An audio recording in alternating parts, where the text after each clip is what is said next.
matter where you come from. It's how hard you work and how hard you pray. There's going to be one winner, Evander Real Deal Holyfield. Go behind the scenes with the fighters and the trainers as they analyze the past and predict the future. Countdown to Holyfield-Foreman, coming up next on HBO.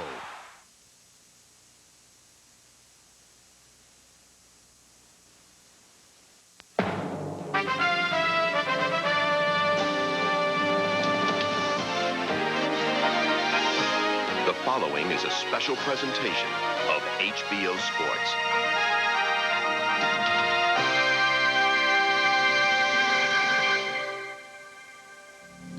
On April 19th, the world shall witness one of the most intriguing matchups in boxing history.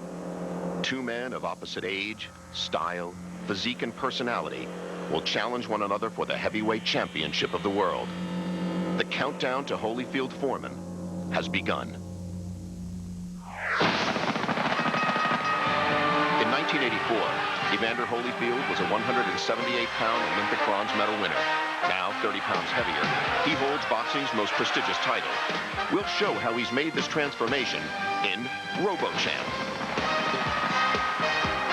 In 1952, Archie Moore was 39 when he won his first title.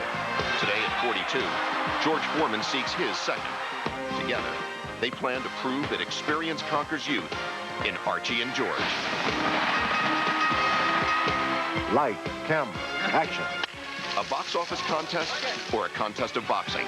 It's one of the biggest sports events of the year.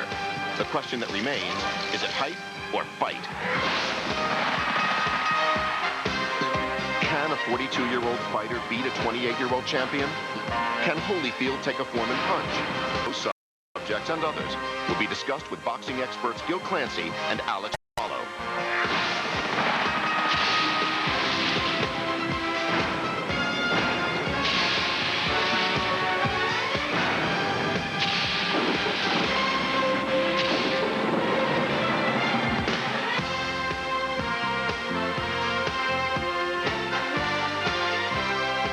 Hello, I'm Larry Merchant.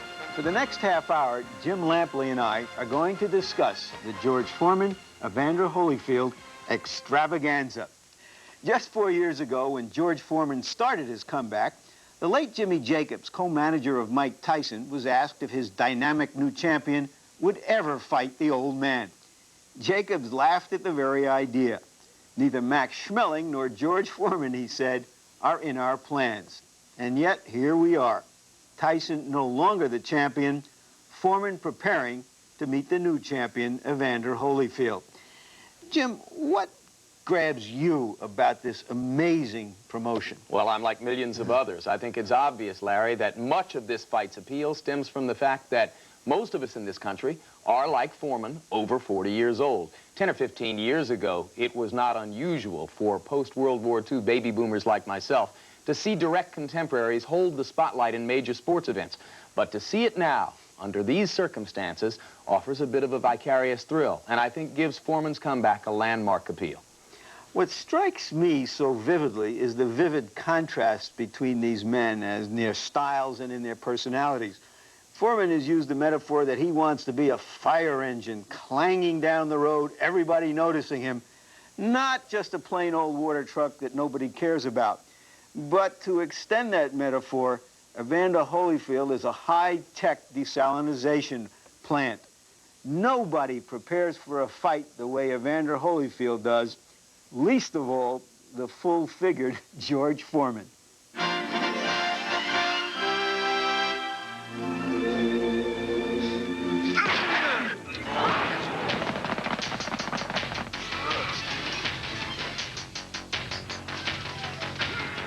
If Ivan Drago's training approach was the future and Rocky Balboa's the past, where do you place Evander Holyfield? He has utilized orthodox and unorthodox training procedures to become heavyweight champion. In 6 years, Holyfield has added 30 pounds of muscle. That I look for is for explosion power and overall power.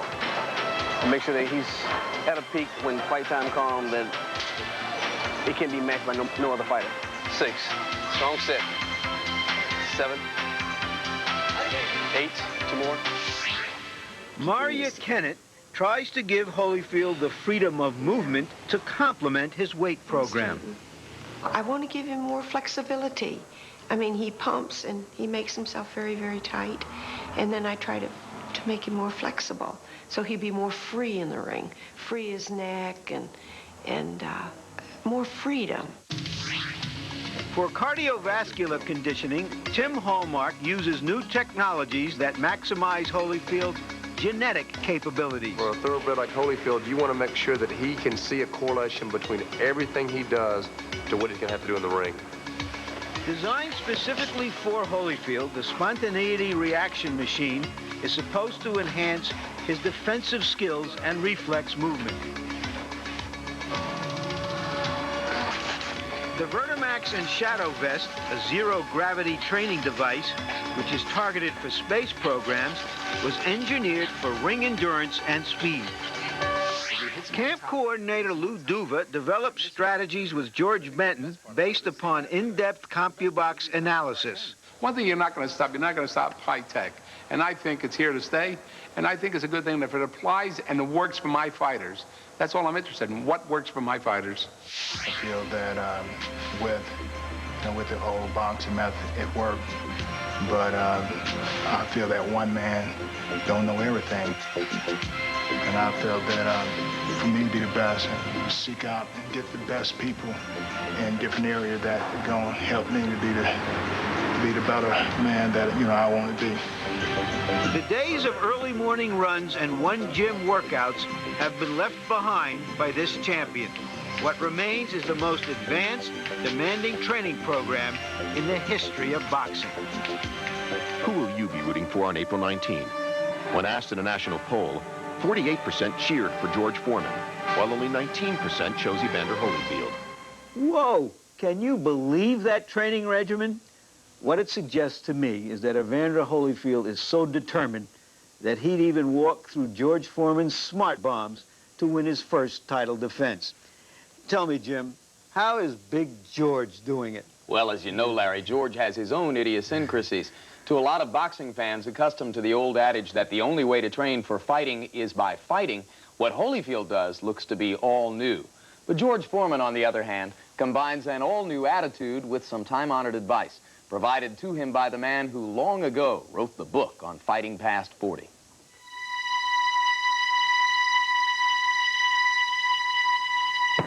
As the slugger trains, there is so much to remember. The glories of a first full career, the Olympic gold medal, the night in Jamaica when he took the title from Joe Frazier. The slugger remembers, too, the rumble in the jungle when Ali took his title away, and the steamy night in Puerto Rico when Jimmy Young halted his career. The slugger has come back now, many years older. And as he trains, he thinks. He considers the things an old man will have to do to reclaim his lost crown and to prove to a disbelieving world that he is for real. Years ago, I'd get into the ring. Everybody would say, hey, George is going to knock this guy out in 1 or 2 rounds. I didn't have much to work for. This time around, by people saying I can't do it, it gives me something to work harder for. This is Archie Moore. Many years ago, he too was a great fighter. But because he had black skin in an age of racial prejudice, Archie had to wait until he was 39 years old to get a shot at the light heavyweight title. He won that championship and held it for 9 more years. He decked Rocky Marciano when he was 41, and he fought Cassius Clay when he was 48. Archie Moore knows how to box as an old man. You have to draw from your imagination and the experience and skills that you have left over from years ago. It's fitting, then, that the old George Foreman counts as his closest advisor, the man who turned old-age boxing into a sort of art form.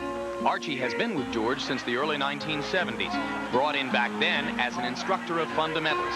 Nowadays, Archie teaches George something more than mere technique. I went back into the ring as not only a boxer, but a guy capable of being a good trainer myself because of the experience. How was I to learn anything unless I met someone who was more knowledgeable than me? In all facets, Archie Moore surpasses me in knowledge. When I told him I was getting ready to get back into boxing, I said, what do you think about the age? He said, listen, George, you're still a growing boy. which means that Archie looked at me not as an advanced age fighter, he looked at me as an athlete with potential. George is as fast as he was when he may be even faster now, because speed is based upon how you use it. And this is what George and I work with many times upon the speed that is necessary for certain punch. There's our legion, the aging fighter, and uncanny self-assurance. I've never had to change myself to suit another man. This time it'll be no different. It's a matter of, can Evander Holyfield avoid being hit by my hand? Can he jump out of the way before I strike him? All I gotta do is just be myself. When I made up my mind to get back, I knew that I could become champ of the world. The only thing I needed was an opportunity. That's the only thing I needed. Archie Moore to me has been the difference between having some knowledge and not having a certain amount of knowledge. One thing I had for certain, an ability to ball my fist and throw it hard. I still got it. George has the best punching power I have ever seen in any fighter. He won't fail to win this title back. All the people who want to bet on the younger man, they can bet on him. I want to leave with the older man. George is going to win this fight.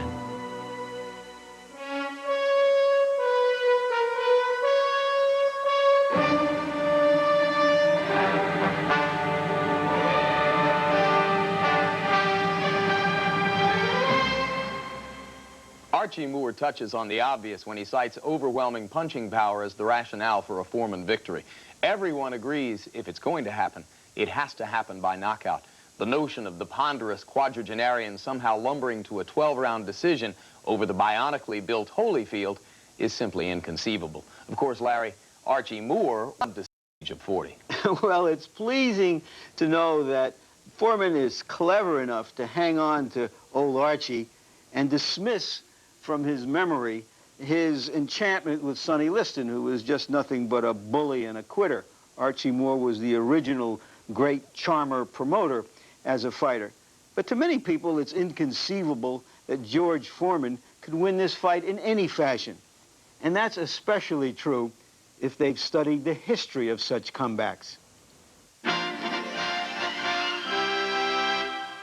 Golden oldies trying to come back. Jim Palmer, 45. Bjorn Borg, 34. Mark Spitz, 41. George Foreman, 42. In boxing, it's an old story.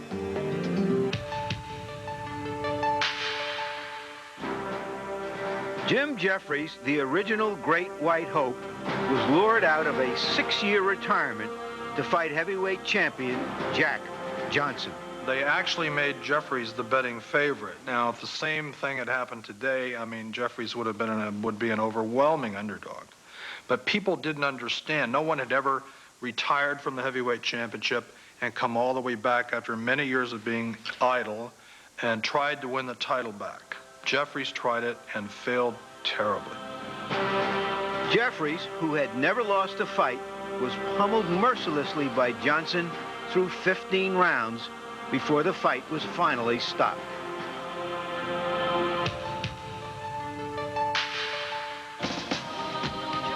Bankrupt from poor investments, Benny Leonard, the once great lightweight champion, came back after 7 years, and then he faced Jimmy McLarnin.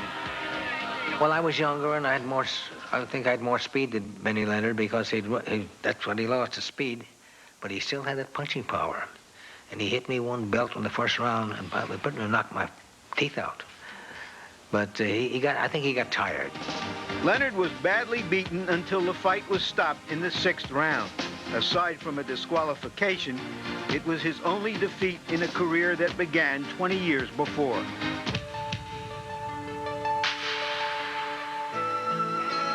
A year after his second loss to Muhammad Ali, Sonny Liston began a comeback. But en route to a hoped-for title shot, he took on a ranked fighter, Leotis Martin. You knew when he came back, even though he had 11 knockouts in a row, he wasn't fighting anybody. They were all mediocre fighters, mediocre heavyweights that are hanging around for a payday, and they thought he could come back, but he never did come back to his old form. Liston looked good for a few rounds, but the younger man came on And in the 9th round, he knocked Liston out. So the precedents aren't promising for George Foreman, but what he's done already is unprecedented. Which athlete has the best chance for a successful comeback? When asked in a national poll, Bjorn Borg was the favorite, followed by George Foreman and Mark Spitz. If we can learn any lessons from that history, perhaps it's that George Foreman does indeed have a chance to at least extend the fight, which many skeptics don't believe he does have. The question I have, Jim, is whether he's enough of a student of history not to repeat the mistakes. Is it just a hope that he can win, or is it just hype? Well, Larry, this isn't the first time by any means that skeptics have cast doubt on the validity of a heavyweight championship match. Surely there have been such circuses for bread before. But there's a difference in that Foreman's punching power is a known commodity, while in the past, it was almost always the presence of a relative unknown with dubious credentials that prompted the question, hype or fight? I don't even think Evander Holyfield will be my toughest opponent. He loves to be hit on the chin. Even though I love you and I respect you, I'm still gonna have to spank you. Wow. Light, camera, action. Wow. Surrounded as it is by almost comical hype, hoopla, and hyperbole, Holyfield versus Foreman is a matchup that, on paper at least, doesn't look like much of a contest. A fat 42-year-old retiree challenging a well-sculpted 28-year-old Adonis. Is this a legitimate fight? History provides us with no clear answers. Wow. Item 1. Reporters were in a frenzy for Primo Carnero's 1934 title defense against colorful Max Baer. 280-pound Carnero was the biggest champion ever, but he won the title only after a series of fights fixed by the mob, and most experts knew he was a sham. Despite the excitement, the fight failed to match its hype. Baer decked the clumsy Italian 11 times before the bout was finally stopped.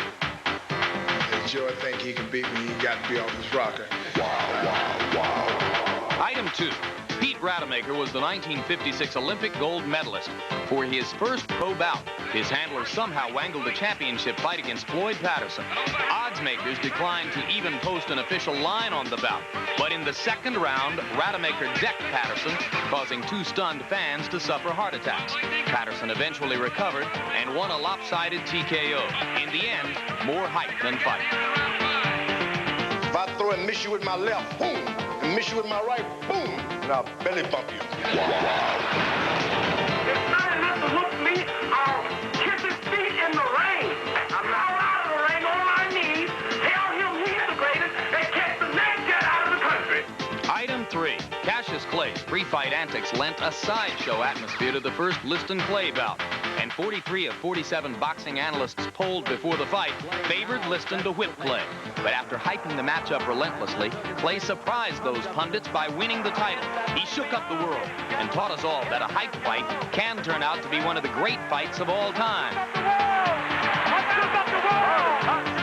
We won't really know, of course, whether or not this matchup is competitive until George and Evander step into the ring. But for what it's worth, we can listen to what the fighters have to say. I feel that George feel that he can win. I feel that he think he can win, and it's my job to go out there and convince him that he cannot win. This is a great event. It's going to attract people from all over the world, because if I win, it's not a victory for George Foreman. It's a victory for mankind. It's a victory for the planet Earth. One day when some kid will sit and read about the past, maybe some sketching on a cave or some sketching on a building, it'll read about a man who was at an advanced age, who came back after 10 years of inactivity, never balling his fists up, to recapture all the glory of his past, and had a smile on his face. Is Holyfield versus Foreman a lot of hype, or is it a genuine fight? 54% of those surveyed thought it was legitimate. 38% did not. George Foreman talks about a victory for planet Earth and mankind, and I'm sure all of us agree we can use one. Somehow I'm not so sure that a Foreman knockout is what Carl Sagan has in mind. Larry Merchant now joins a couple of boxing visionaries for their insights into this next step in the evolution of the planet. Thanks, Jim. To get inside this fight, we have Gil Clancy, the former trainer and manager, as well as a boxing commentator for CBS, and Alex Wello, the boxing commentator for ABC. Gil, you have trained George Foreman. You've also been in the corner of a fighter who fought George Foreman. Not very successful in either endeavor, I might remind you. How is George Foreman changed as a fighter today? Well, there are two completely different George Foremans. The one I trained the first time, the guy was unsure of himself, had a lot of athletic ability. The new guy is completely sure of himself and completely relaxed. He's a completely different person now. How does that translate into what you have seen of him as a fighter? Well, when I trained him the first time, as I say, he was unsure of himself. For example, I had one sparring partner with a good left hook, Stan Ward. Every time George would move him against the ropes, George would be afraid to get off. He was afraid to get hit with that left hook. He has completely changed. He has complete confidence in himself now, and it shows in his performances. I have to admit that I am struck by the fact that George Foreman, after all these years, still acts as though he's the boss in the ring. He just sort of presents himself there as he did against Joe Frazier so many years ago and said, this is my place. And I think that's a terrific asset in a fighter. I do too, Larry, but you remember the old George had a little bit of the bully in him. I mean, he had idolized Liston up to a point. He did have that kind of bully takeover thing that Mike Tyson has tried many times to use to his advantage. But when people outslicked George and didn't get intimidated by that, like Muhammad Ali and Jimmy Young, George collapsed. He didn't have what it takes. And if he's as changed as Gil says, then maybe that won't happen this time. But if there's some of that old bully in him, or as George, even by his own admission today, he said, I had a little coward in me back then. When he gets in with a real fighter like Evander Holyfield, it'll be interesting to see what happens. Do you think we are underestimating Holyfield in all of this? People tend to want to dismiss him a little bit, and as if all of this has to do with Foreman and not Holyfield. No, I think Evander Holyfield is a real good champion, if not a great champion right now. He's in excellent condition. He knows how to fight. He puts his punches together. He's going to put a lot of pressure on George. How can a 42-year-old man beat a younger, fitter, faster kid like Holyfield? Well, I didn't know how an old man could beat a younger, fitter, faster Jerry Cooney, but I found out. George is one of those guys. He got nailed by Cooney, but he just keeps coming over you. He's like a wave. He just envelops you. And he just may be able to do that with Holyfield. Push him around, move him around the way he did Frazier in the first fight. It's going to be a tough thing, but he could do it. We saw a different kind of Holyfield when he fought Douglas. He executed a battle plan. He didn't just try to stand there and exchange with him.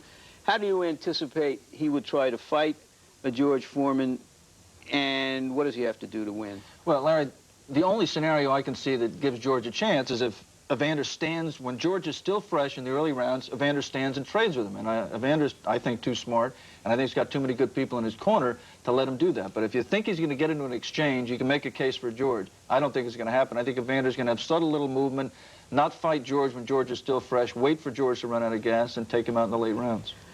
When he was 25 years old, George Foreman hit Muhammad Ali, who was then past his prime. With some of his best shots, nothing happened. Why should we believe that even if George Foreman happens to catch a very determined, very fit, very focused fighter like Holyfield, that he'll just fly apart? It's the catcher. Muhammad Ali took the best punch of any heavyweight in history. I'm not sure that Evander can, especially George's punch. And I think Muhammad was a much better defensive fighter, much more evasive, much more elusive. I think Evander is available to be hit, but you're right. In the Douglas fight, he showed a little bit of agility, a little more movement. I think that's really going to be the key for him to stay away from George's power. Gil, give us your pick on the fight. I think Big George, at a tough fight in which he's going to have to take a lot of punishment, is going to get the big one in and win the fight. And you obviously think he'll be willing to take the punishment. That remains to be seen, Larry. That's the question mark about the fight. And you, Alex? Well, if you accept Gil's premise that George is going to hit Evander, then, you know, you have to make a case for George winning the fight, because I don't think there's anybody who can stand there and take George's punches. He just is too powerful. But I think that Evander Holyfield will be being evasive enough and will be hitting George back, which hasn't happened to George too often in his comeback.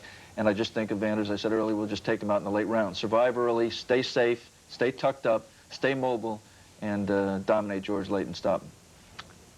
Thank you, Gil Clancy. Thank you, Alex Wello. Finally, this. I'm of two minds about this fight. One is, we've gone a long way with this joke and had a fun time, but now the joke probably will be on us. George Foreman's chance of winning aren't slim and none, they're fat and none. But the other mind says, if he's defied logic to get this far, how can you be certain he can't go all the way? What I can say with certainty is that I wouldn't miss it. Jim? Me too, Larry. I can't wait. And if George Foreman's comeback was in any way motivated by the sparseness of the heavyweight landscape back in 1987, it's ironic that his title shot arrives just when there are more attractive young heavyweights in the ring than at any other time in recent memory. Fighters like Riddick Bowe, Tommy Morrison, Ray Mercer, and a still youthful Mike Tyson among the countless others who wouldn't miss this. There may not be much they can learn from Foreman in the ring now, but we can only hope for half the entertainment the old man has provided outside the ropes. And who will win? Our national poll is mildly surprising, as more than a quarter of the respondents picked slow-footed age over lightning-fisted beauty. The majority went with the seemingly safer choice, Holyfield to retain his title. We close now with a through-the-lens look at the Battle of the Ages as the two heavyweights bear down on April 19.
Coming April 19th on TVKO pay-per-view from Time Warner Sports, the Battle of the Ages.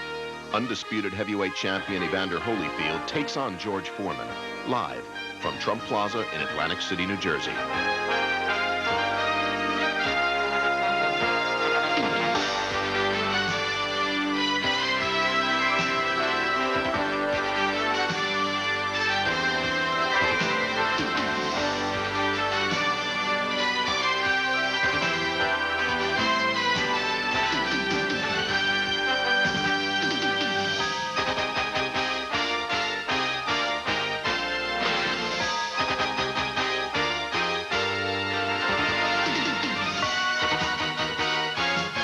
This has been a presentation of HBO Sports, the network of champions.